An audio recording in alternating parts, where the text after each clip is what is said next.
I'm going to kind of break down what all is in an Amazon review. So first of all, there's the stars. That's the first thing. So when you're reading a Kindle book, and you can read a Kindle book on, you don't have to have a Kindle to read a Kindle book. So you could be reading it on your iPhone or your iPad or even your desktop computer, tablet, whatever.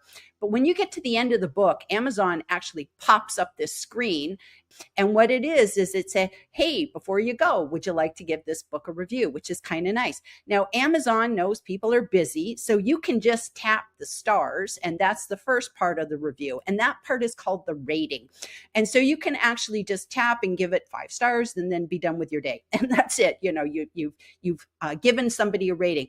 I don't find that particularly helpful. So I actually like to give a full review. So if you want to add a review, most of the time I'm doing my reviews on the desktop. I'm going to Amazon.com and I go to the book of where I bought my book. And then there's a little box that says write a review. And that's where I put in a review.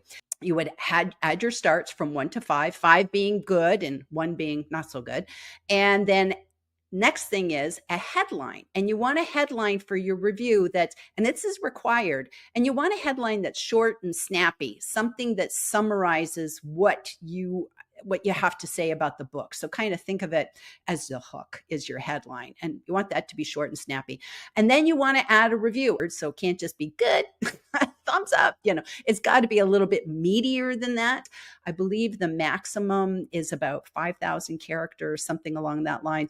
And I believe that they say pretty much from 70 to, I think it's about maybe 200. That's sort of the average of what people do. So, it gives you an idea. I personally kind of stick to 1 or 2 paragraphs. I try to make my reviews short and snappy and just like my headlines. And they actually give you some suggestions. So Amazon says, what did you like or dislike? What would you recommend? Who would you recommend this book for? So that's a really good thing, that it's like, this is a great book for people that are just starting out on LinkedIn, or this is a good book for people that love fantasy fiction, or whatever. Naming that audience is really good. It makes a good review. And then why did you choose the rating you did? So that's referring to the stars. So if you chose a 1-star rating, hopefully we don't do many of those, you'd be saying, it's because I couldn't read the font. It was blurry. It was missing in pages. It was all scrunched up. Things were wrong. You would explain yourself. And the same for a good rating. You want to say, this book was a game changer for me. I read this book and I was able to, tackle this in my business. And as a result, I'm really excited. And now I have a strategy, et cetera, et cetera. So those are kind of some of the things that you want to put in your review. And then you just click and it's posted to Amazon. The nice thing about when you add a review, you also have the option of adding photographs, and you have the option of adding a video. And when you post a photo, you want to be holding the book. You don't want yourself just waving. You want to be posting the book, or you and the book. But it's really about the book. It's not about you. So don't post yourself by yourself.